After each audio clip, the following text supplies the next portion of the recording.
आप सभी को महाशिवरात्रि पर्व की हार्दिक शुभकामनाएं। महाशिवरात्रि पर्व के बारे में पुराणों में उल्लेख मिलता है कि इस दिन भगवान शिव और पार्वती माता का विवाह हुआ था। इस महापर्व पर भगवान शिव और मां पार्वती की विवाह प्रसंग की कथा को सुनना बहुत ही मंगलकारी माना गया है। तो वही कथा मैं आपको सुनाने जा रही हूँ। मां सती के पिता राजा दक्ष ने एक बहुत बड़े यज्ञ का आयोजन किया। यज्ञ का भाग लेने के लिए सभी देवताओं को निमंत्रण भेजा। भगवान शिव से विरोध के कारण उन्हें नहीं बुलाया। सती ने बिना बुलाए ही अपने पिता दक्ष के यज्ञ में जाने के लिए भगवान शिव से अनुमति मांगी। भगवान शिव ने कहा, मित्र, पिता, गुरु और स्वामी के घर बिना बुलाए जा सकते हैं, लेकिन जब आपस में विरोध चल रहा हो तो स्नेह नहीं मिलेगा, मर्यादा भंग होगी। लेकिन जब किसी भी तर्क से सती नहीं मानी तो भगवान शिव ने दो गणों को उनके साथ भेज दिया।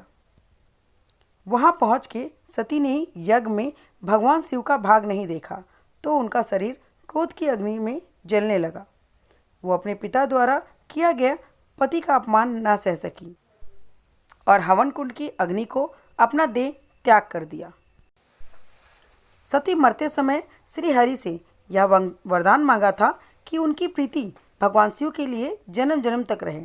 इसलिए अगले जन्म में उन्होंने हिमाचल के घर में मां पार्वती के रूप में जन्म लिया। जब नारद जी पर्वतराज हिमालय के घर गए तो हिमाचल राज ने उनसे अपनी पुत्री के भविष्य के बारे में पूछा। नारद जी ने कहा, तुम्हारी पुत्री सारे जगत में पूज्य होगी। संसार की स्त्रियों उनका नाम लेकर पतिव्रत रूपी तलवार की धार चढ़ जाएंगी।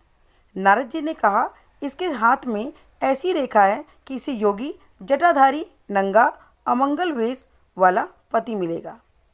यह सुनकर दोनों पति पत्नी हिमाचल और मां पार्वती की मां मैना ने पूछा, इसका निवारण क्या है? नारद जी ने कहा, विधाता ने जो लिख दिया उसे कोई मिटा नहीं सकता। नारद जी ने प्रेरणा दी कि इसकी शादी भगवान शिव के साथ कर दो। जो अवगुण है वह गुण बन जाएंगे, परंतु शिव भक्ति कठिन है। पार्वती जी ने नारद जी के कहने पर भगवान शिव की कठिन तपस्या की। भगवान शिव ने सप्त ऋषियों को पार्वती की परीक्षा लेने भेजा। सप्त ऋषियों ने कहा, तुम नारद के कहने पर इतनी घोर तपस्या कर रही हो, क्या नारद के कहने पर भी किसी का घर बसा है? माँ पार्वती जी ने जवाब दिया, मैं मन ही मन भगवान शिव को अपना पति मान चुकी हूँ। नारद जी स्वयं आकर भी कह दें तो मैं अपना हट नहीं छोड़ूंगी। सप्त ऋषियों भगवान शिव को सारा वृत्तांत सुनाया। उसी समय तारक नाम का एक राक्षस हुआ। उसने देवताओं को युद्ध में हरा दिया। वह अपने आप को अजर अमर समझता था। ब्रह्मा जी ने देवताओं को बताया कि इस मृत्यु शिवपुत्र द्वारा होगी। सती ने पार्वती के रूप में हिमाचल के घर में जन्म ले लिया है। भगवान शिव तो घोर समाधि में हैं। देवताओं ने कामदेव को भगवान शिव की समाधि भंग करने के लिए भेजा। जब कामदेव ने भगवान शिव के हृदय में बाण छोड़ा तो भगवान शिव की समाधि टूट गई और वो कामदेव के इस काम से क्रोधित हो गए। अपना तीसरा नेत्र खोला और कामदेव को भस्म कर दिया।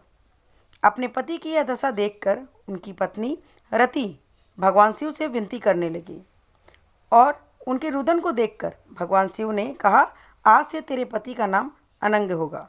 भगवान कृष्ण जब अवतार लेंगे तो वह उनका पुत्र प्रद्युम्न तुम्हारा पति होगा। ब्रह्मा, विष्णु सहित सभी देवता भगवान शिव से कहने लगे, सभी अपने आँखों से आपका शुभ विवाह देखना चाहते हैं। सप्त ऋषियों को हिमाचल के पास भेजा। उन्होंने शुभ दिन, शुभ नक्षत्र, शुभ घड़ी से सोधवा का पर कर लगन निश्चित कर दिया। शिव जी के गणों ने उनका श्रृंगार किया। जटाओं का मुकुट, सांपों के कुंडल, शरीर पर विभूति रमाई, गले में विष, नरमुंडों की माला पहनकर बैल पर सवार होकर चल पड़े। जब पार्वती जी की मैया भगवान शिव की आरती उतारने गई तो भगवान के भयानक रूप को देखकर सोचने लगी, मैंने नारद जी का ऐसा क्या बिगाड़ा था जो नारद ने पार्वती को शिव से विवाह करने के लिए कठिन तपस्या करने को कहा।